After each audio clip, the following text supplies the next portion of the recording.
What is up, Earth's mightiest subscribers? It's Blerd without fear. Welcome back to the channel. All right, today's video, I'm going to be talking about X-Force number 43, written by Benjamin Percy with art by Robert Gill and colors by Guru FX, or EFX. I've never really been terribly certain which one it is. This is the issue where we finally see Mikhail Rasputin's plan, or rather the fruits of his plan, get ready to play out. And this is one of those situations where I think sometimes people forget who is really working with who. Like ORCHIS, while I think a lot of people were finding it safe to assume that because Mikhail Rasputin was working in tandem with Xeno, that must have meant he was very likely working in tandem with ORCHIS. And that was not the case. As we learn in this issue, this is probably one of the only issues I think we've had since the X-Men Hellfire Gala 2023 one-shot that takes place before and during the Hellfire Gala. All the other issues we've had that have come afterward are all like months and weeks after the fact. This one is actually during the Hellfire Gala, and it's very interesting because when we get to the point where the Hellfire Gala is actually occurring, the Chronicler, who is controlling Colossus through his words, seems to be completely caught off guard by the fact that ORCHIS is waylaying the mutants at the gala right now, because it just so happens Mikhail Rasputin had the same idea, that while the gala was going on, he was going to unleash his Russian nesting doll super soldiers on to the gala, and very likely onto Krakoa itself. Colossus had even set up a gate for Mikhail Rasputin to enter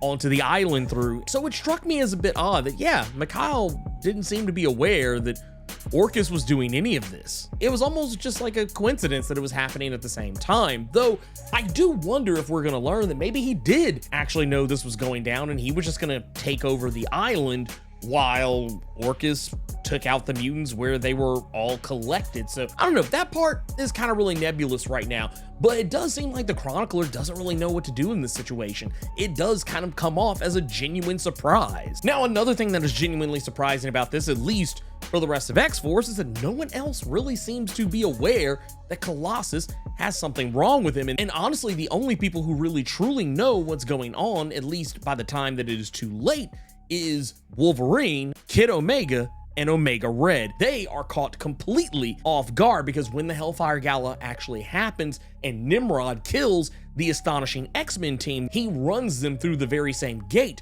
that Mikhail and all of his super soldiers were about to enter. The Chronicler for a while has been angling for someone to come save him. He's been angling for a way to get out of the situation that he's in, and he's on a few different occasions tried to get people to help him, to save him from Mikhail Rasputin, and he has been caught pretty much every time. And in this issue, we even get a data page that shows some of the writings of the Chronicler that, for the first time, isn't the Chronicler writing out Colossus's history and his future and trying to manipulate him in some way through his reality warping capabilities. This is actually just Mikhail Rasputin talking to the Chronicler and forcing the Chronicler to write down every word. And while some people will probably think that it's only a way for us to know the conversations that they're having, because we rarely ever get to be in on the conversations that the Chronicler and Mikhail are having with one another, this is also a way to show you just how manipulative Mikhail can be, because as I've stated,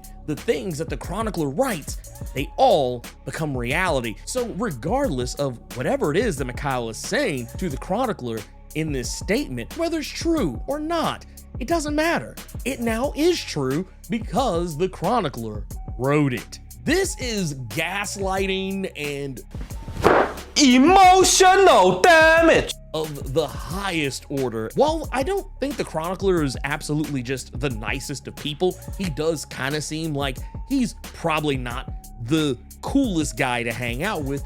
I get the impression that he's only doing the things that he's doing because Mikhail is both figuratively and literally holding a gun to his head. This is kind of a way for us to get to know exactly just how far Mikhail's manipulations of the Chronicler actually go. Now, I said earlier that Wolverine and Omega Red and Quinn Quire, aka Kid Omega, are the only ones who really know about Colossus's treachery only until it's too late. Technically, the same goes for Domino. We saw in the previous issue when Colossus still had control of his own mind and his words before the Chronicler reestablished his link to Colossus once they returned from the far-flung future. Colossus had warned Domino to go to his little cottage out on the edges of Krakoa and check for something. And before he could tell Domino what it was she needed to be looking for, the Chronicler had reestablished control and had blown Domino off as if he had said nothing. Now, of course, Domino, having a mutant probability factor, a luck factor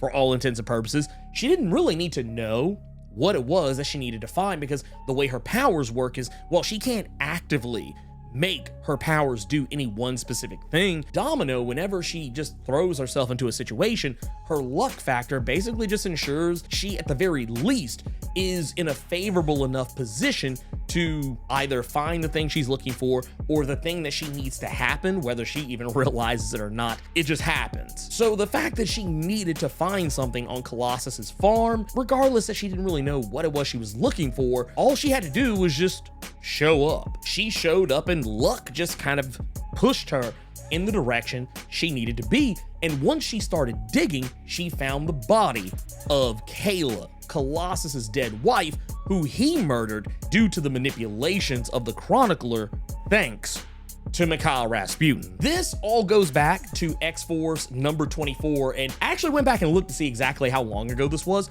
This was about roughly 2 years ago. Once again, Benjamin Percy is on his long con game, and I'm here for it. It was one of those things that I honestly think a lot of people probably forgot that Kayla was ever killed. This is why I'm here, to remind you of these things. But yes, Domino has unearthed Kayla. She now knows the secret, the biggest secret that I think Colossus could potentially be keeping, other than the fact that he is a whole puppet for Mikhail Rasputin and the Chronicler.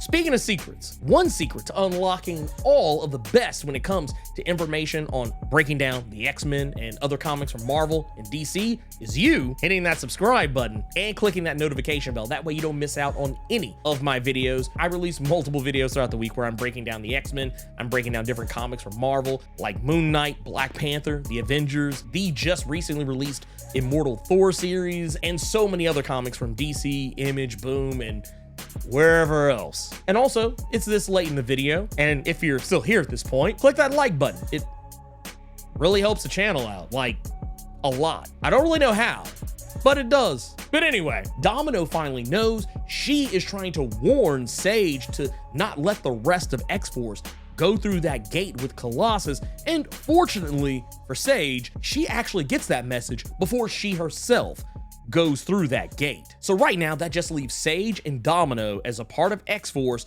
who know what's going on and would now be able to act on any information they have regarding Colossus and his treachery. Now, technically, Deadpool did not go through the gate because he, against the wishes of Sage, went to the gala instead. So technically, Deadpool is around somewhere. Whether he actually got to the gala in time for any of the shenanigans that happened is another story altogether. We'll have to wait to see what happens there. But I'm very curious to know exactly what it is Mikhail Rasputin is going to do about the Chronicler having led Colossus through that Krakoan gate that was, for all intents and purposes, for Mikhail Rasputin and his super soldiers to take over and burn Krakoa to the ground. But yeah, I have to wonder what it is he's going to do about that, because technically they do have a common foe if he really wants to look at it the right way. ORCHIS does not like mutants at all. They don't care what country they come from. This could, in a roundabout way, put Mikhail and X-Force on the same page, but knowing Mikhail Rasputin and just how much he only really cares about what goes on in his own country, let alone what happens to the rest of the world, I'm hoping that maybe they will be able to make him see that once they're done shitting on the mutants of Krakoa, that eventually they will turn their attention to the rest of the world. I'm hoping that Mikhail will see that and maybe decide that working with X-Force is the better alternative than working with ORCHIS. That said, I don't expect Mikhail Rasputin to change his stripes anytime soon. I still think even if he does work with X-Force, he will still be a whole sumbitch, because that's just who he is and he won't change. But at the very least, I feel like maybe Benjamin Percy might be setting Mikhail up for an enemy of my enemy is my friend style situation. At least that's what I'm hoping for. But at the same time, Mikhail could just say, nah, this actually works out perfect for me. I'll totally throw in my lot with ORCHIS. It's not like ORCHIS doesn't work with mutants as it is. Like, truth be told, as much as I would love to see Mikhail Rasputin actually decide that maybe he should turn his attention towards ORCHIS because they will eventually try to kill him as well. But at the end of the day, it's tough to say because Mikhail Rasputin, on top of being a mutant, he is a nationalist. He's a Russian nationalist. He doesn't really care about being a mutant. It's just something that he happens to be. He cares more about uplifting his country than he does about uplifting the people who share the same genetics as him. So honestly, the more I think about it, the more I'm talking myself out of my initial theory that I literally just gave, I'm starting to think, yeah, he's probably going to throw in his lot with ORCHIS, no differently than what Abigail Brand did, or Judas Traveler for that matter. ORCHIS has more than a couple mutants on the payroll as of late. That said, that's not really the only major issue that's going on here. We also can't forget about what's going on with Quentin Quire. He is dealing with some power issues. We see that old man Quire has made his way back to the present. He is still in his old man body up to a point, but he's actually rediscovered his mutant body bags, his little mutant zoot suits that he had crafted for himself before he had time traveled. So he had replica bodies of characters like Wolverine and Jean Grey and Juggernaut and Beast and so on and so forth. And it's here where he actually finds one that is just himself. It's his normal looking, usual walking around self. And since he's an old man now, he can place his mind back into that body and effectively go back to being Kid Omega again. But the problem is that while he's able to psionically place himself into that body, he's having difficulty with his telepathic powers. It's not that he doesn't have them anymore. It's almost as if like he's lost a chunk of them, and I can honestly pinpoint roughly around the time where he started having these troubles was in the previous issue when he had expelled Cerebrax from himself. And we can't forget, Cerebrax and Quentin Quire had become one, meaning that whatever Cerebrax was, Quentin Quire likely had a part of himself, and whatever Quentin Quire was, Cerebrax had a part of that within itself. So it's safe to say that when Cerebrax was expelled from Quentin Quire, a part of his power might have gone with him. I honestly don't have any evidence to back this up because we literally see Kid Omega, or rather Old Man Omega, use some of his abilities just shortly after Cerebrax is expelled from him. But at the same time, he's only using it to make like a psionic walking cane. That's really all he does with it. He's not really using his power on any grand level. And it's not until he gets back to the present where we notice his powers are effectively nerfed. I don't know exactly where they're going to be going with this particular aspect of it, but yeah, I think the smart money is just on the fact that Cerebrax kind of walked away with a little bit of his power. Cerebrax is able to eat the minds of other mutants and take their powers for itself, so it's the only thing that really makes sense to me. And considering that Cerebrax had merged with the Nimrod beast in the previous issue and then was subsequently destroyed by Deadpool using the Cerebro sword, it's safe to say probably the only way Kid Omega is going to be able to get put back to normal is if he gets resurrected, and that ain't going to happen anytime soon. Very solid issue. I don't really know exactly where Benjamin Percy is going with this, but I feel like my theories, or rather my guesses, are in the right direction. At least personally, that's the way I feel about it. I could be wrong, who knows? But anyways, if you enjoyed this video, do the YouTube thing, like, share, comment, subscribe, and make sure you tap that notification bell so that way you don't miss out on any of the videos that I put out throughout the week, plus whenever I live stream every Saturday. Thank you so much for taking the time to watch this video, and until next time, let me know what you think about X-Force number 43. Keep it plus ultra, and sound off in the comments.